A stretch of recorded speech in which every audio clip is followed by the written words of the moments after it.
on this episode of Carnival Eats. Welcome to Chico, California. The crave factor is through the roof right now. It's like heaven on a bun. It's addicting. You want all of it. This is where things get interesting. It's gonna make all your food dreams come true.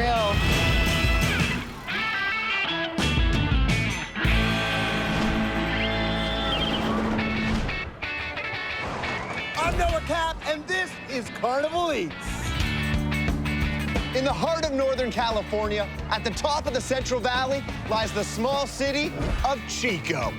Chico is a vibrant college town, and at the annual Silver Dollar Fair, high-octane excitement and amazing Carnival Eats come together to form the ultimate long weekend party.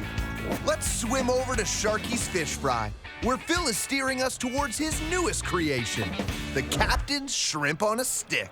It looks good. You're gonna love it. It's magic, really. Come on, you gotta have it. This crunchy treat combines some of your favorite childhood flavors, sugary cereal and tangy grape jelly, and serves them on a stick. This is one of many creations that you've come up with. I think every year you need something to keep people interested. We're gonna start with our dipping sauce. What do we do first? All right, so take the bowl, put in your grape jelly. Traditional grape jelly. Yep, you take your sriracha. It just works. Then it's so thick that we just put a little bit of water. Then we just kind of whip it up here till it's nice and smooth. Simple as that. Yep. Sometimes you just don't ask too many questions. It works. This is where we start getting our shrimp covered in that sugary cereal. So this sugary cereal is going into our blender. So we take that, it's right into our bin there. Now it's time to skewer these shrimp. How many to a serving? 4. So then we go into the flour, into the egg, then we'll go into the cereal. We're going straight into that cereal, and you're just gonna coat those bad boys. Exactly.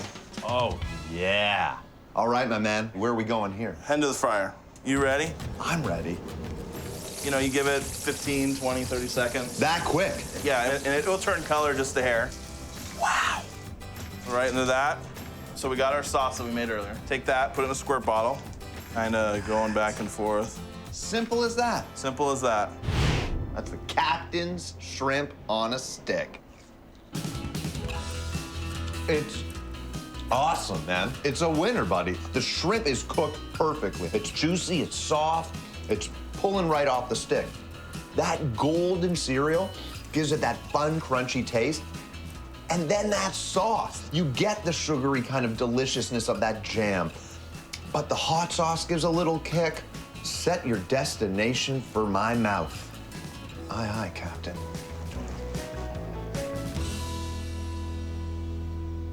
You got like the nice sweetness of the cereal. Moist shrimp. Great dip sauce with it, too. I want to give me some more of these. We got a winner. This is okay.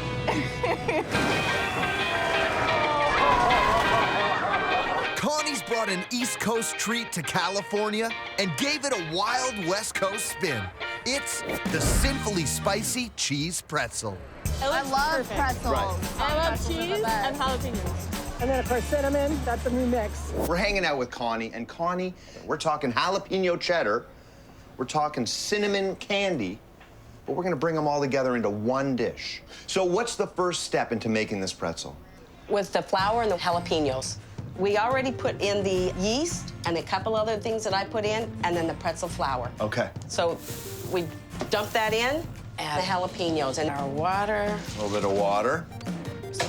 So this goes for about how long? About 5 minutes is how long it takes for that to get into a ball. Once the ingredients have been mixed, she lets the dough rise for 15 minutes. I mean, I don't want to brag, but I kind of nailed it. I mean, would you agree?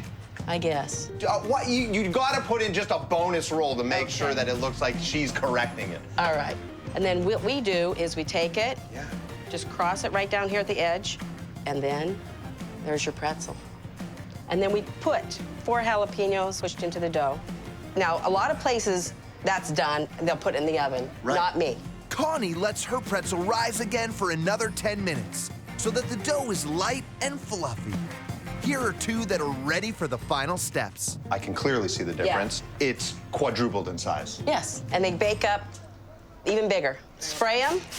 And what are we spraying them with? It's a salt water. It makes them a little bit crispier and browns them. And then you put your cheese on it. Connie uses Monterey Jack and cheddar cheese. What are we doing now? We're gonna cook them for about 10 minutes. Wow, the crave factor is through the roof right now. You've got your dipping cinnamon candy. What's in here? We crush cinnamon candies. We add cinnamon oil and cream cheese icing. Just tear off a piece and go for it. Oh.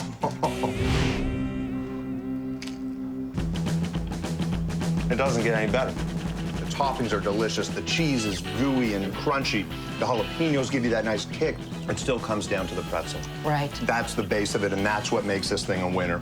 The inside is so light and fluffy. The outside gives you that crunchy, almost like cracker. The cinnamon just kind of adds another level. In my mind, it's so weird, but in my mouth, it's so right. Got a little bit of bite. I'm not a cinnamon person, but putting that together is really good. I like anything that's got jalapeno. It's gonna make all your food dreams come true. Welcome back to the Silver Dollar Fair in Chico, California. You can find Hispanic food all across California, and Chico's no exception. Here at the Silver Dollar Fair, Lola is featuring her traditional tacos al pastor. I just wanted to try something different instead of all the fried food. I always go for the Mexican food first. Yeah. It's always like home-cooked yum. Tell me a little bit about your kind of culinary background. My mother used to make us cook, so it was exciting, and I was learning, and then I fell in love with the fairs. All right, so let's start cooking. The first step is the meat marinade. Lola puts a blend of dried chilies, onion, salt, garlic salt, and cinnamon into a pot of water. So how long is this boiling?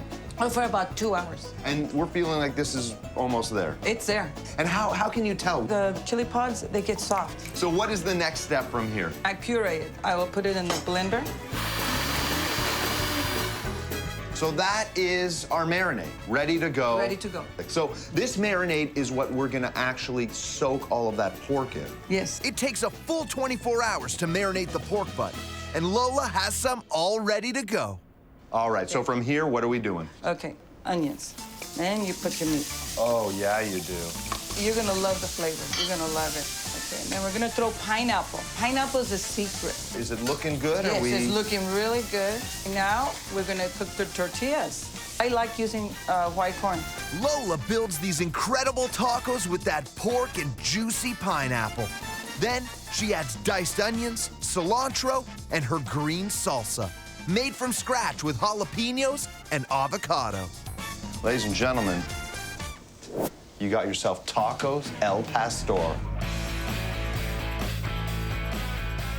That is what a taco is. That is what a taco is supposed to be. All of the flavor, the juice, the marinade on that pork, a little bit of kick from all that kind of spice and heat, but then beautifully balanced by the pineapple. Yeah. I mean, then on top of all of that, the green chili sauce, a little pop of the onion, the cilantro. It is delicious.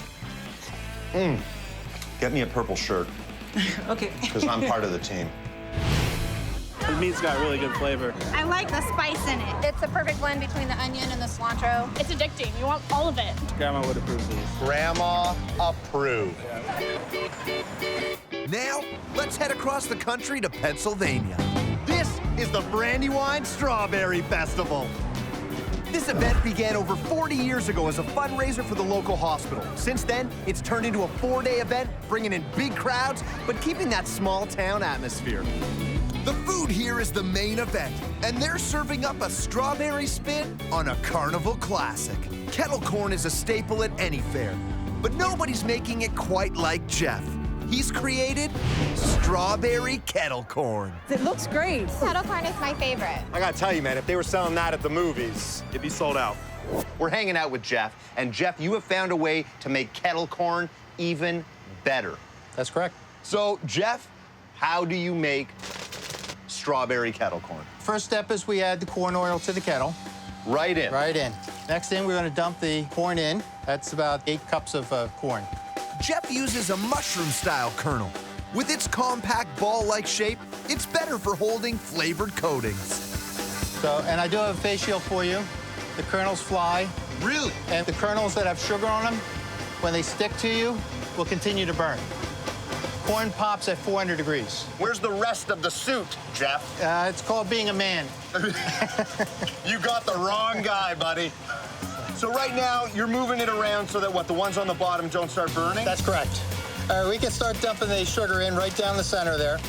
To give it a strawberry flavor, Jeff's secret ingredient, cotton candy crystals. I mean, this is happening fast, Jeff. Give it a couple more seconds and we're ready to dump it. Go ahead.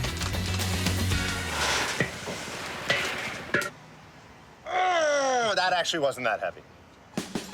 So from here, We're gonna salt it first, and then we need to mix the salt in. make sure all of those pieces are hit with that salt. And just like that, you've got strawberry kettle corn. All right, my man. That is a perfect batch. Thank you. That kettle corn is crunchy, fluffy, salty, sugary. It is strawberry. Bang on. Jeff, this one's for you, buddy. There you go. There it is. You want some? You gotta try that. This is the best strawberry kettle corn I think I've ever had. So I really like the crunch, the sweetness together. This is great. It's sweet and salty. We got a winner here? You got a winner.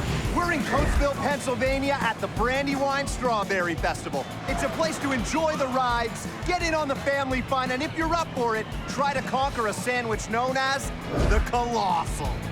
This sandwich was created by Pitmaster Wayne, who's known for his killer combinations of seafood and barbecue. This is huge. I love their crab cakes here, and then put all this on top of it. It's like heaven on a bun. The Southern Food and Beverage Museum is basically the Hall of Fame of food, and you, Big Fat Daddy, were recently inducted into this Hall of Fame. It was for our Maryland pit beef. And this award winner is on this sandwich. Yes, sir, it is. What's the first thing we have to do? We're gonna make our crab cake. You're damn right we are. We're gonna add 2 pounds of local fresh crab meat from Maryland. We're gonna add a little lemon juice, dry sherry, a little Worcestershire. Now we're gonna add our Big Fat Daddy's beef dry rub. This is your secret proprietary blend. It's got about 12 different spices in there. Now, you're probably going to add half of that. That's called crushed crackers. Like a breadcrumb. And the last ingredient is going to be mayonnaise. Mayo, check. Yep. What we're going to do is mix it, fluff and fold. There it is, fluff and fold. So this is mixed up the way we feel. Where are we going now? We're gonna hit the beef? Oh, yeah. To prepare his award-winning beef, Wayne uses a bottom round cut that has been coated in his homemade dry rub and marinated overnight. Then he cooks it high and fast. This gives it a nice crispy crust and allows him to slice it paper thin. Going right on top of that big crab cake. They take about maybe 10 to 12 minutes on medium heat. We already have some done. Oh, let the assembly begin. With the crab cake, pit beef on top of our sandwich, bacon, cheddar cheese, and provolone. Our last step is going to be our famous crab dip. What's in here? Cream cheese, sour cream, shredded cheddar, our special spices, a little mayo, blend it all together. Take a quick peek at the Colossal. Wow. The crab cake is packed full of that spice, that seasoning. Then you've got that beautiful award-winning pit beef, which is packed full of flavor. Hit it with 2 kinds of delicious melted cheese, crispy bacon, and then crab dip on top of that, which gives it even more creaminess. Shut up, Noah, and just eat it. Crab cake's amazing, man. It's very moist, it's fresh. I would buy this again in a heartbeat. Half a heartbeat. Now, if you're in the mood for a healthy indulgence, look no further than Gregory's Veggie-licious bestseller, the Sizzler. I could feed my whole family. I like it because of all the varieties. Right. It's all edible, and I like to eat. Gregory, you are about to do something on this show that nobody has done before. Prove to the viewing audience that healthy can be delicious.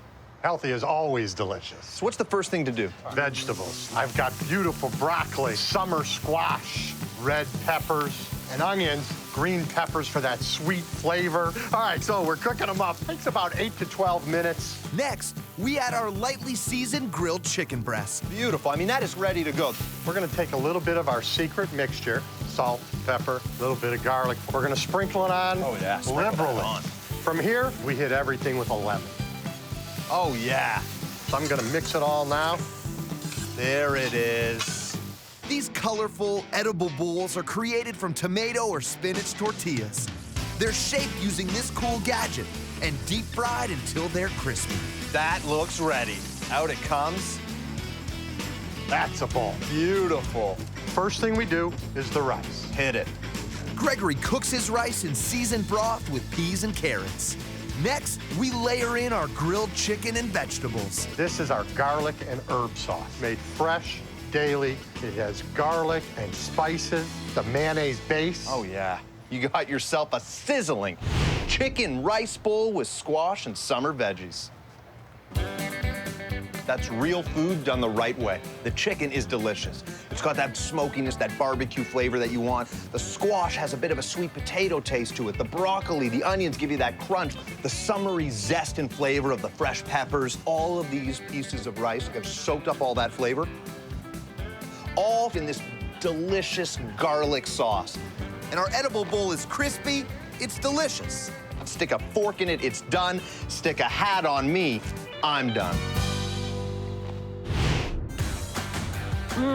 Yeah, this is phenomenal. The vegetables, delicious. And I can even eat the bowl when I'm finished, too. We're in Coatesville, Pennsylvania at the Brandywine Strawberry Festival. Our next vendor, Luann, started with a burger and added some special ingredients to make it extra delicious. It's the chicken Parmwitch. A lot of choices. You went with the chicken parm. I did. I came all the way from Coatesville for this chicken parm sandwich. Yeah, it's not your standard carny food. To mess with a classic go-to Italian dish like a chicken parmesan, what gives you the right? I'm 100% Italian. Enough said. How do we make this thing? You get a pound of ground chicken. It's all white meat, it's lean. You put a little bit of garlic powder, some pepper, salt, a little bit of olive oil, and a little bit of marinara sauce in the meat. Now? Yes, in the meat. I mean, keeps it moist. What's in there? What are we looking at? Basil, salt, pepper, parsley, a little bit of garlic, and tomatoes. And just mix it all up. What's next? Into the panko. Into the panko. And just a little bit of basil. Panko breadcrumbs are lighter and crispier than regular breadcrumbs. Luann, They're very delicate. The patties are very delicate? Yes. I'm very delicate as well. Oh, I can tell. Put some oil in the pan. Into the pan, sitting in that bed of olive oil. And how long does it take? About 3-4 minutes on each side. Ah, the sound I love to hear. I need the bun. It's a medium Kaiser roll. Oh, yeah. That is a beast. Then we put on a piece of mozzarella. The cheese isn't melted, so that it maintains its full flavor. Where are we going now? A little marinara sauce. You need the romaine lettuce and roasted red peppers. The top of the bun is on. That might mean it's that all time. yours. That, ladies and gentlemen, is the Parmwitch. Oh, wow. Adding all those elements into the patty, keep that chicken so tender. The kick and that kind of punch from the red pepper play beautifully with the crunch of the lettuce. The mozzarella is big and chunky. The marinara adds more creaminess, more flavor. I mean, everything is just so subtle, but so right. Thanks, Luann. You're welcome. That's crazy. The breading and the marinara are mixed together, so it seals in the juice of the chicken. It's got moisture, it's got flavor. Better than I could imagine. We got a winner. Is that what the kids are doing? Yep. From the Captain Shrimp to that sinfully sweet pretzel, to the Colossal and that strawberry kettle corn. It doesn't get any better than this. We'll see you next time. Whoa! On Carnival Eats.